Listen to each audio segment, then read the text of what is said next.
Africatech. Africatech. Africatech. Africatech. Africatech. Africatech vous fait découvrir le potentiel du digital, l'évolution technologique et la croissance numérique du continent africain en un seul clic. Africatech. Africatech. L'émission qui s'intéresse à l'impact du numérique sur le continent africain. Africatech. Africatech. Africatech.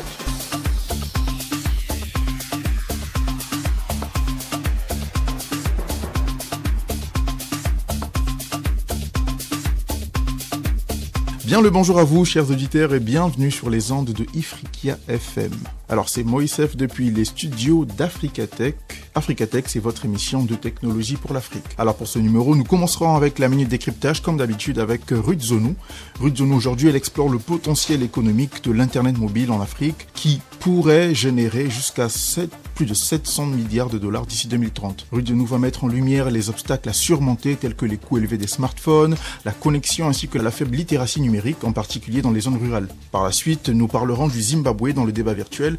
Le gouvernement zimbabwe qui a introduit une licence obligatoire pour les administrateurs de groupes WhatsApp professionnels. Le but, c'est de protéger les données personnelles des citoyens. Alors pour ce numéro, pour discuter de ces sujets très passionnants, je serai en compagnie de nos merveilleux chroniqueurs et chroniqueuses. Je vais commencer par Génicia Matondi du Gabon. Bonjour Génicia. Bonjour Moïse, bonjour tout le monde. Mais également Mahamat Alamine, ou Alamine Mahamat, selon la préférence, qui nous vient du Cameroun. Bonjour Alamine. Bonjour Moïse, Inakoana Africa. Inakoana Afrique. Et pour terminer, Ruth Zonou, qui nous vient du Bénin. Bonjour Ruth. Bonjour Moïse, bonjour chers collègues et bonjour à notre invité aussi. Bonjour l'Afrique aussi. Bonjour l'Afrique aussi. Alors, merci d'avoir répondu présent à mon invitation. C'est un plaisir de vous avoir pour ce nouveau numéro d'Africatech. Maintenant, place à la minute décryptage avec Ruth Zonou. Africatech. La minute décryptage. La minute décryptage. Africatech. Analyse et commentaires sur le digital. Africatech.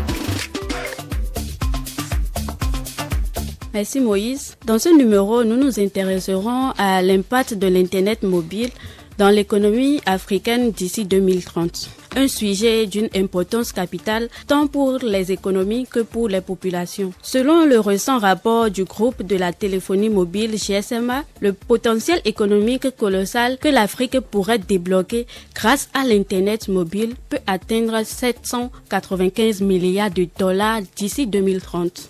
Un chiffre impressionnant bien sûr qui met en lumière l'importance d'élargir l'accès au numérique pour stimuler la croissance socio-économique et améliorer les conditions de vie des citoyens sur le continent. Cependant, malgré la progression de l'infrastructure mobile, avec une couverture de réseau atteignant désormais 87% en Afrique subsaharienne, seul un quart de la population utilise l'Internet mobile. Cet écart qu'on peut appeler fossé de couverture utilisation montre que près de 60% des personnes ayant accès à un réseau mobile ne s'en servent à cause de plusieurs obstacles qui freinent l'accès à l'Internet mobile. Le coût élevé des smartphones et des appareils compatibles reste un frein majeur pour les populations les plus modestes et pour pallier à cette difficulté, des entreprises comme Orange avec le modèle Kamsa proposent des téléphones intelligents à bas coût pour surmonter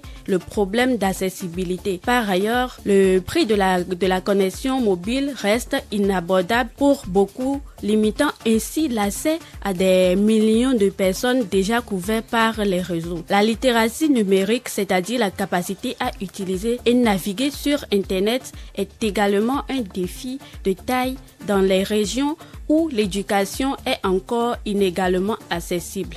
L'Internet mobile permet une transformation profonde de plusieurs secteurs. En particulier, il facilite l'essor du commerce électronique, de l'agriculture intelligente, des services financiers, de l'éducation en ligne et de la télémédecine. Dans des pays où l'accès aux services bancaires et aux infrastructures physiques reste limité, le mobile est une alternative essentielle.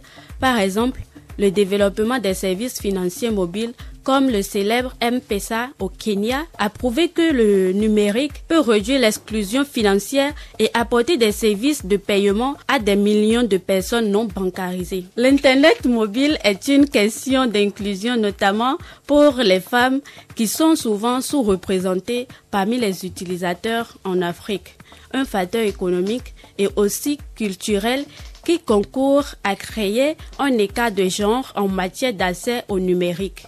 Réduire ce fossé pourrait offrir aux femmes davantage de ressources éducatives et professionnelles, bien sûr, contribuant ainsi à l'inclusion et à l'autonomisation des populations. Lorsque l'Internet mobile est accessible, il agit comme un catalyseur pour les petites entreprises et les commerçants locaux. Grâce aux plateformes en ligne, ils peuvent toucher un public grand, plus vaste et diversifier leurs sources de revenus. En résumé, le potentiel économique de 795 milliards de dollars de l'Internet mobile en Afrique d'ici 2030 est à la fois inspirant et ambitieux. Pour concrétiser cette vision, il est impératif d'investir dans l'infrastructure numérique, de promouvoir l'éducation technologique et d'adopter des politiques qui encouragent l'innovation et l'inclusivité. Le continent africain, doté d'une population jeune et dynamique, a une occasion unique de transformer ce potentiel économique en réalité tangible, stimulant ainsi un développement durable qui profite à tous. C'était la minute décryptage avec Ruth Zonou, votre chroniqueuse béninoise. Restez branchés sur les ondes d'Ifriqiya FM. Africatech, la minute décryptage. La minute décryptage. Analyse et commentaires sur le digital. Africatech. Très chers auditeurs, ce sera tout pour la minute décryptage. Merci beaucoup Ruth Zonou pour cette chronique. On se dit à tout de suite pour les débats virtuels. Africatech, le débat virtuel. Le débat virtuel. Un regard sur l'avenir du continent africain. Un regard sur l'avenir du continent africain. Africatech.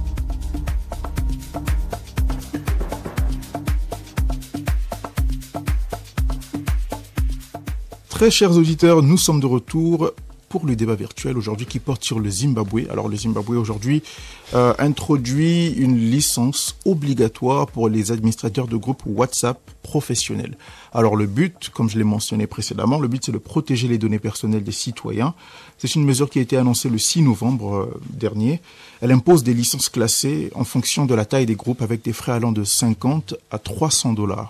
Les administrateurs ont 6 mois pour se conformer à la réglementation sous peine de sanctions sévères, allant des amendes jusqu'à des peines de prison pouvant atteindre 7 ans. Alors, l'initiative, elle s'inscrit dans un cadre plus large visant à renforcer la sécurité des données et à lutter contre la diffusion de contenus intimes sans consentement, déjà criminalisés en 2023. Déjà, ma première question pour vous, les chroniqueurs, c'est qu'est-ce que vous en pensez ? Que pensez-vous de cette nouvelle mesure ? Pour moi, je dirais que la protection des données personnel est un enjeu majeur dans le contexte de prolifération des réseaux. Ces différentes plateformes, elle est vraiment essentielle parce que ces différentes plateformes rassemblent des milliards d'utilisateurs à l'échelle mondiale et collectent, traitent et stockent une quantité massive d'informations personnelles qui peuvent fuiter et ce n'est pas aux avantages de certaines personnes, quoi. Moi je dirais que c'est très bien. Janicia? Pour moi je pense que à l'heure où les réseaux sociaux deviennent chaque jour non plus des canaux d'information ou d'échange, mais plutôt déjà devenus des armes contre des individus. Je pense que la protection des données est une décision importante de la part du Zimbabwe. Très juste. Ruth? Dans la mesure où les réseaux sociaux de nos jours évoluent et se multiplient et que la société devient de plus en plus numérisée, la protection des données personnelles devient de plus en plus cruciale. Très bien. Alors, est-ce que vous pouvez nous dire, peut-être, on va commencer par Ruth, en quoi est-ce que la mesure de cette licence, l'adoption de cette licence pour les administrateurs de groupes WhatsApp contribue à la protection des données personnelles? Pour moi, la licence imposée aux administrateurs de groupes WhatsApp vise à introduire une certaine responsabilité.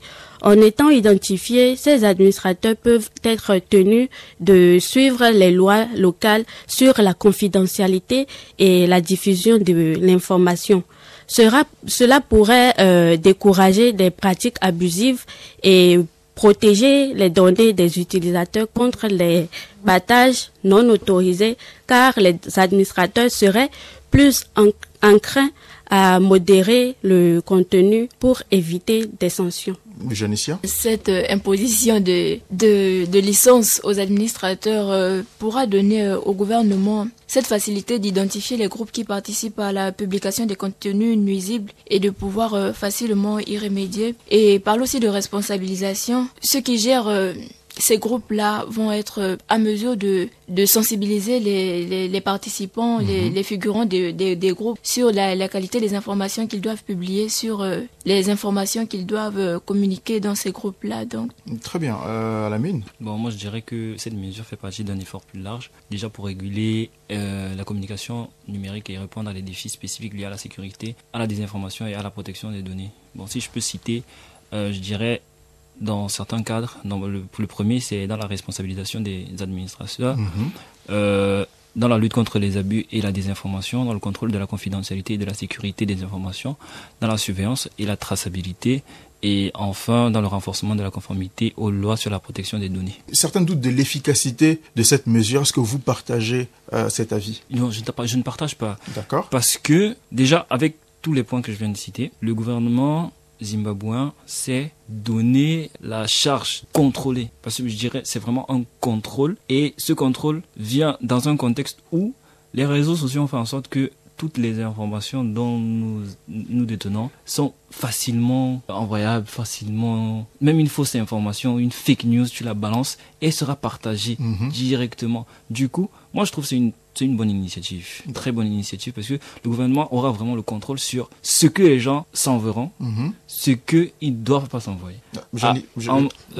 Pour terminer, en mettant ces restrictions, ça va conscientiser les gens. D'accord. Moi, c'est ce que je dirais. Alors, Janicia, certains parlent de risques de barrières administratives excessives. Parlons des risques des barrières administratives excessives. On pourrait se demander si ceux qui seront chargés même de veiller à cela ne contribueront pas eux-mêmes à, je sais pas, à la propagation de ces données personnelles, ou est-ce qu'ils n'utiliseront pas ces informations-là pour faire chanter certaines personnes? Par exemple, on va prendre le domaine de la politique. Est-ce que c'est vraiment fiable? Est-ce qu'ils ne vont pas utiliser ça contre les utilisateurs qui n'auront plus peut-être cette liberté-là de s'exprimer sur certains sujets? Très bien. Bon, pour rejoindre un peu Janicia, moi je dirais que la régulation des administrations pourrait être perçue comme une forme de... Bon, c'est une surveillance, parce que... une surveillance sur la confidentialité, parce que les administrateurs pourraient être contraints de signaler ou de surveiller les discussions. Tu n'es pas un gendarme quand tu crées un groupe.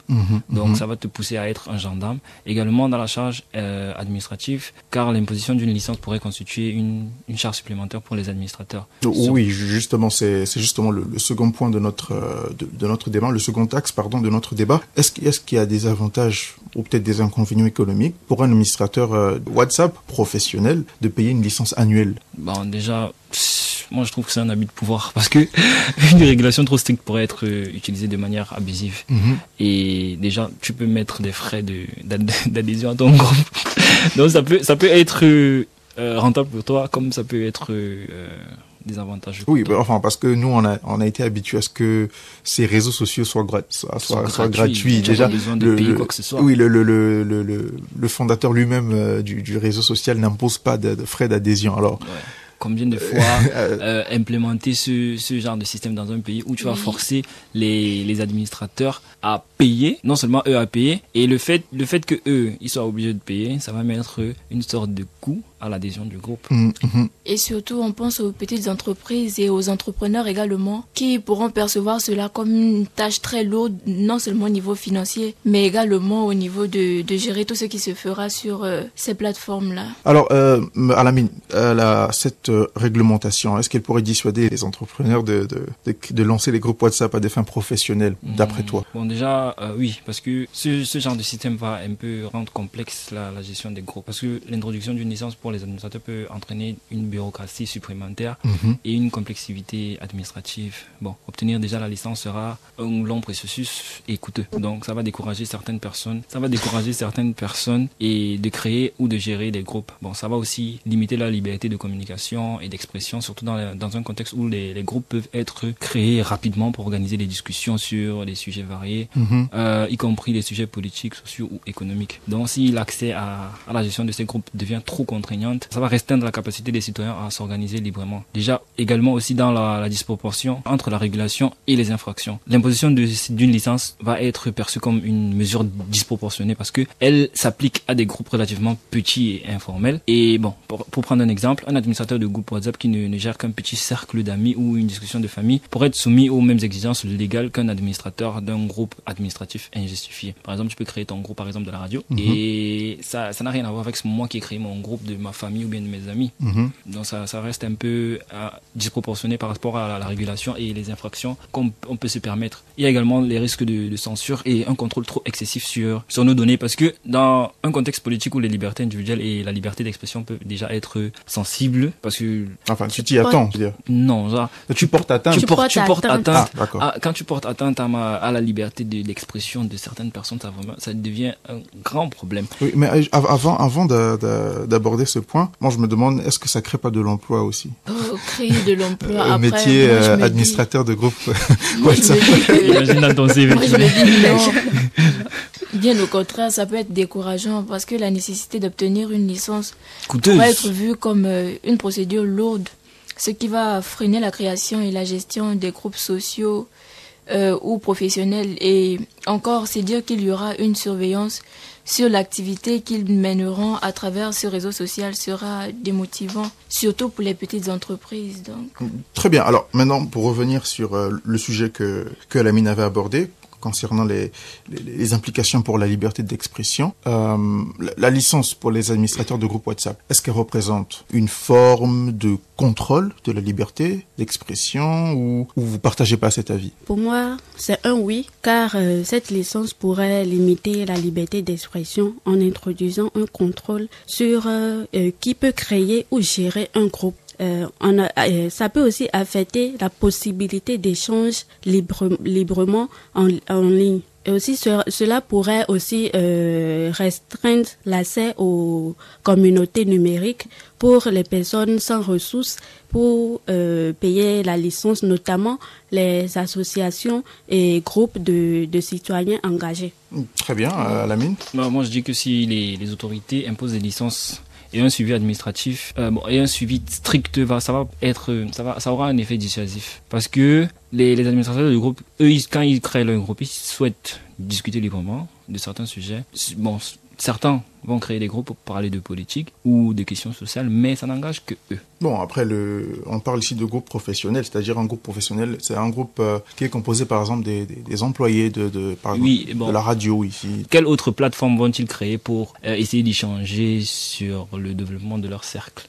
Très bien. C'est un peu difficile. Mais après, est-ce que ces groupes-là ne peuvent pas être perçus comme des groupes de famille, par exemple? Parce que c'est pas tant que ça des groupes à titre professionnel. Oui, ça entre plutôt dans l'égalité d'accès et de la conformité de ces différents groupes. Parce que on ne peut pas mettre les mêmes restrictions à un groupe de famille qu'à un groupe professionnel. Moi, je dirais ça. C'est vrai, on parle de groupe professionnel, mais tu peux créer ton groupe, tu as une entreprise familiale, ça devient une entreprise professionnelle, ça devient un groupe professionnel. Tu crées ton entreprise familiale et ça devient ton cercle professionnel avec ta famille, comparé au cercle professionnel. Du coup, ma question c'est comment est-ce que ces régulations peuvent équilibrer la protection des données, le respect de la liberté individuelle? Genre, c'est quoi la limite?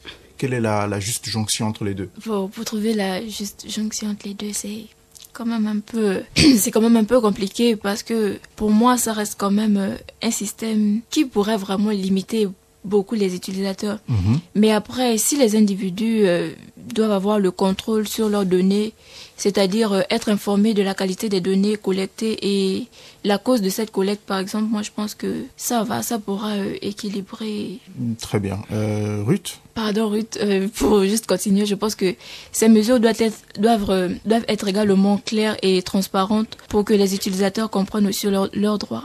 Très bien. Ruth? Ok, moi je dirais qu'un équilibre peut être trouvé en adoptant des régulations adaptées et à l'ampleur des risques réels qui ne dissuadent pas l'expression et la participation. Donc, par exemple, dans un cadre léger de certification ou d'engagement de bonne conduite pour les administrateurs, couplés à des sanctions ciblées en cas de violation de violation sécurise. Alamine?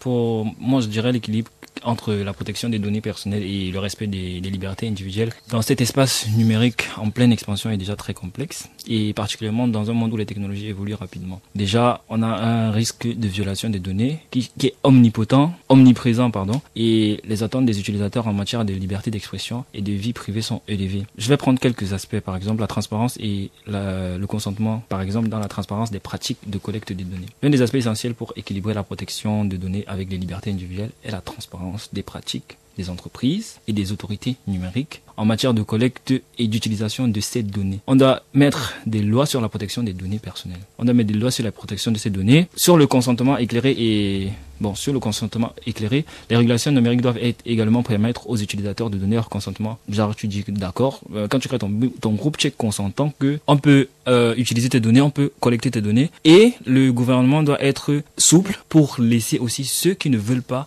une collecte approfondie de leurs données. Moi, je dirais c'est ça.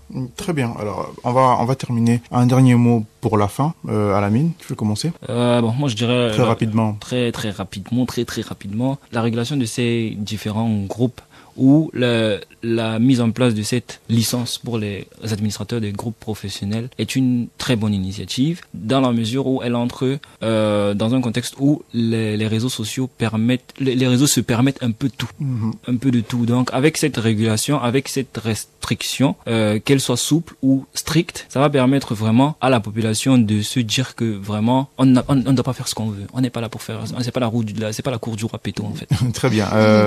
Janicia? Moi, je pense que le gouvernement zimbabwéen doit tout simplement adopter des mesures vraiment claires afin que cette initiative cadre avec la cause de la mise en place de cette licence, afin que les administrateurs des groupes WhatsApp continuent leur activité en étant tranquilles. Très bien. Ruth? Ok, moi je dirais juste que c'est une bonne initiative dans la mesure où la mise en place de cette licence ça permet de sécuriser les données personnelles des utilisateurs. Eux aussi, dans le cadre professionnel, ça permet à ce que les informations qui sont un peu privées pour une entreprise, ça ne puisse pas fuiter n'importe comment. Et aussi, parlant de vie privée, c'est vraiment une bonne chose dans la mesure où n'importe qui ne peut pas se lever aujourd'hui pour aller publier des trucs sur la vie privée d'une autre personne. Très chers auditeurs, nous arrivons à la fin de notre numéro. Alors, je remercie les invités d'avoir répondu présent. Je vous remercie, les auditeurs, vous, de votre fidélité. On remercie également Asiba, qui est toujours présente à la réalisation. Vous, chers auditeurs, pouvez retrouver ce numéro sur nos réseaux sociaux ainsi que notre application disponible sur le Play Store. Entre-temps, on se dit à la semaine prochaine et au revoir.